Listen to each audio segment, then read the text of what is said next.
नमस्ते विद्यार्थी मित्रों, 9वीं कक्षा के सभी विद्यार्थियों का सेतु अभ्यास में स्वागत है। आज का हमारा सेतु अभ्यास का 34वां दिन है और आज का हमारा क्षेत्र है वाचन, श्रवण और लेखन। और आज के इस सेतु अभ्यास से आपको अपेक्षित कौशल है छात्र वाक्य में क्रिया का महत्व और क्रिया के भेद के बारे में ज्ञान प्राप्त करेंगे। सकर्मक क्रिया, अकर्मक क्रिया पहचानेंगे।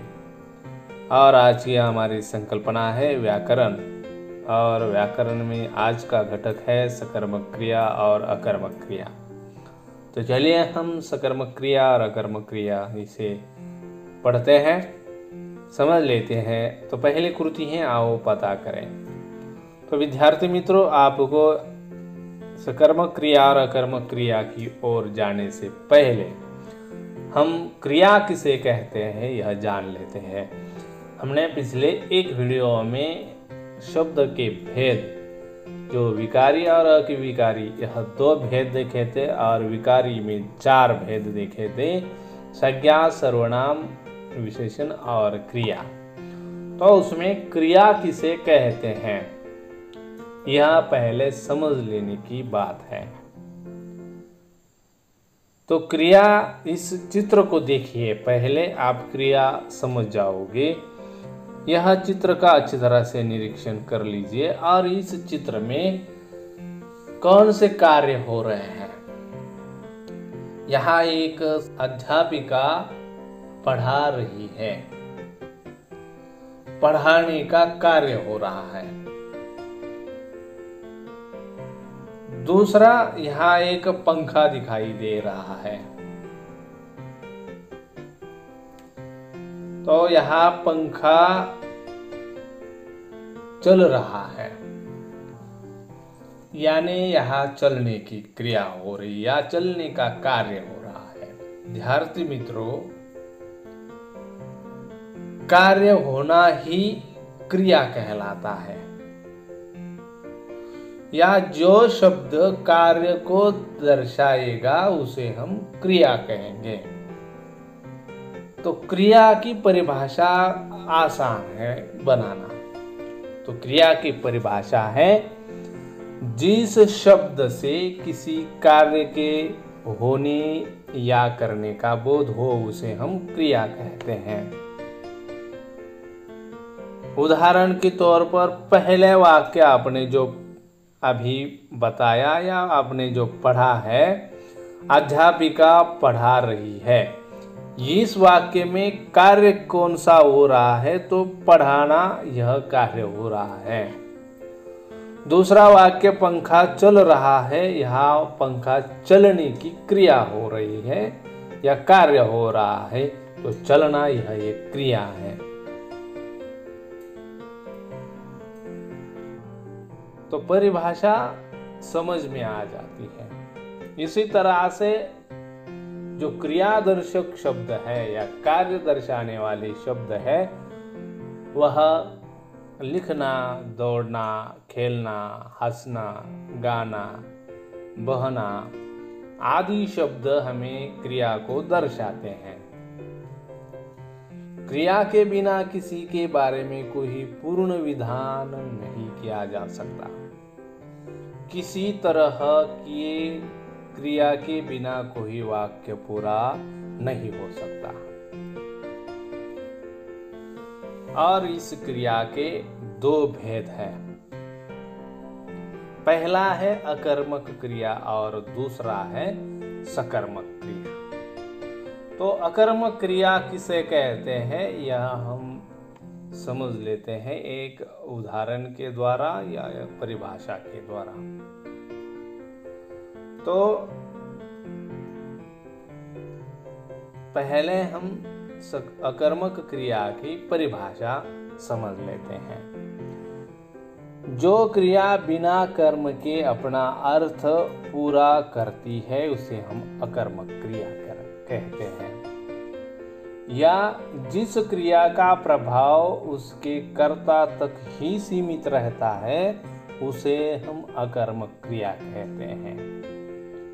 जैसे मोहन सोता है, यह वाक्य है। यह वाक्य में क्रिया सोने की है, तो सोने की क्रिया कर्म के बिना, इस वाक्य में कर्म नहीं है, मोहन यह करता है और सोता है यह क्रिया है। तो यहाँ कर्म के बिना यह वाक्य दिया गया है, यानी यह वाक्य कर्म के बिना अपना अर्थ स्पष्ट करती है और यह जो सोना, यह जो क्रिया है वह अपने आप में पूर्ण है, इसलिए यह अकर्मक क्रिया कहलाती है। और इसमें सोना यह क्रिया का प्रभाव मोहन इस कर्ता तक ही सीमित रहता है, इसलिए उसे अकर्मक क्रिया कहते हैं। दूसरा यहाँ उदाहरण आपके दिया है, बच्चा रो रहा है। तो बच्चा रो रहा है, यहाँ रो रहा है यह क्रिया है और बच्चा यह करता है। तो यहाँ कर्म के बिना यह वाक्य दिया गया है और वह अपना कर्म के बिना ही अर्थ पूरा करती है यह क्रिया, इसलिए यह अकर्मक क्रिया होती है। चलिए दूसरा प्रकार है, दूसरा भेद है सकर्मक क्रिया।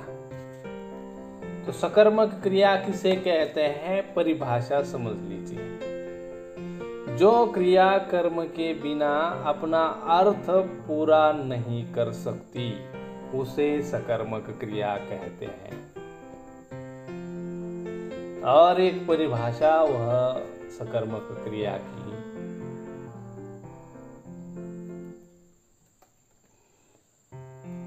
जिस क्रिया का प्रभाव उसके कर्म पर पड़ता है उसे सकर्मक क्रिया कहते हैं। और इसके नाम से ही स्पष्ट होता है, सकर्म यानी कर्म के साथ। जो क्रिया कर्म के साथ हो उसे हम सकर्मक क्रिया कहेंगे, या जिस क्रिया का प्रभाव कर्म पर पड़ता है उसे हम सकर्मक कहेंगे, या जो क्रिया कर्म के बिना अपना अर्थ पूर्ण नहीं कर सकती उसे हम सकर्मक क्रिया कहेंगे। उदाहरण के तौर पर आदित्य ने फोटो खींचा, यह उदाहरण है। तो इस वाक्य में फोटो यह कर्म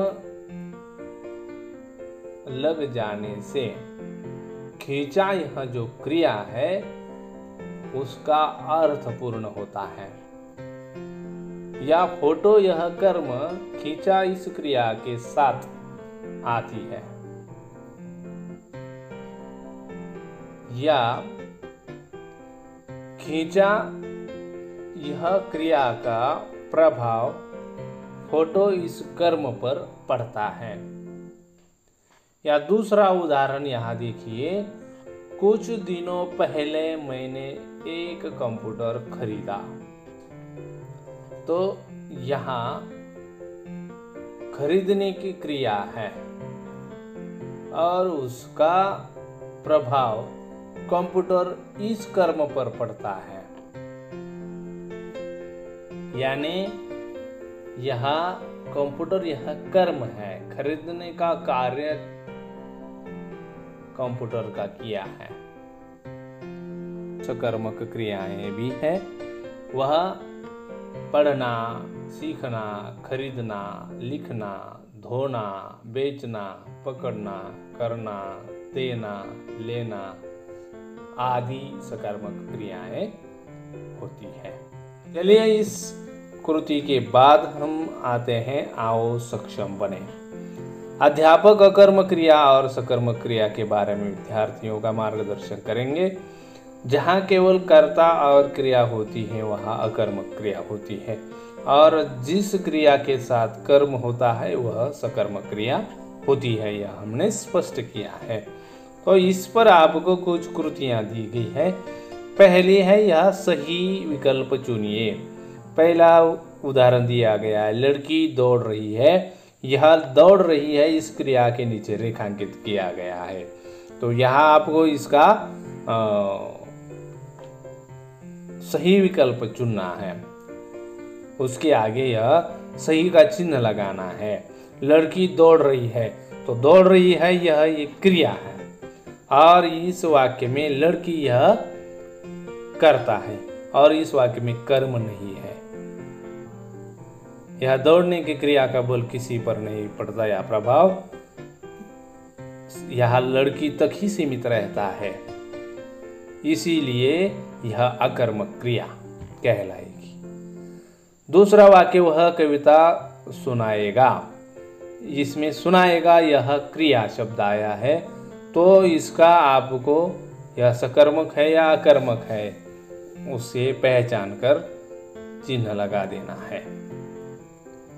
तीसरा है किसान हल चला रहा है। इस वाक्य में कर्म कौन सा है? तो इस वाक्य में कर्म कौन सा है यह आपको ढूंढ कर लिखना है। आगे है आओ अभ्यास करें। निम्नलिखित वाक्यों की क्रिया का भेद लिखिए। बच्चा हंस रहा है। इस वाक्य में आपको क्रिया का भेद पहचानना है। तुम सेब खरीदो। यहाँ नीचे दिए गए जो वाक्य है उनके क्रिया और उनके भेद लिखने हैं। अगली कृति है आओ सृजन करें। अध्यापक छात्रों से निम्नलिखित क्रियाओं का वाक्य में प्रयोग करने के लिए कहेंगे। तो वाक्य में प्रयोग करना है इस दिए गए शब्दों का गाना, चलना, उठना, खाना, हंसना, इन शब्दों का, इन क्रिया शब्दों का वाक्य में प्रयोग करना है। तो गाना यानी रमेश बहुत अच्छा गाना गाता है।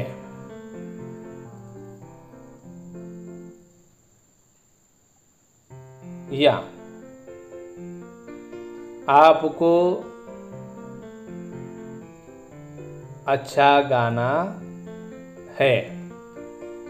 आपको अच्छा गाना है। इस तरह से वाक्य में उसके प्रयोग आपको करना है।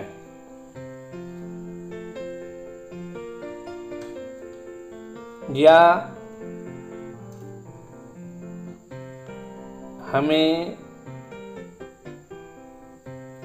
गाना चाहिए। इस तरह से वाक्य में प्रयोग करिए। उसके बाद है आखिरी का पूरक साहित्य स्रोत। यहाँ आपको एक YouTube की लिंक दी गई है। इस YouTube के लिंक के आधार से आपको YouTube पर सकर्मक क्रिया और अकर्मक क्रिया के बारे में जानकारी प्राप्त करनी है। आज के सेतुअभ्यास में हम यही रुकते हैं। अगले सेतुअभ्यास में हम पुनः हाजिर होंगे। तब तक के लिए धन्यवाद।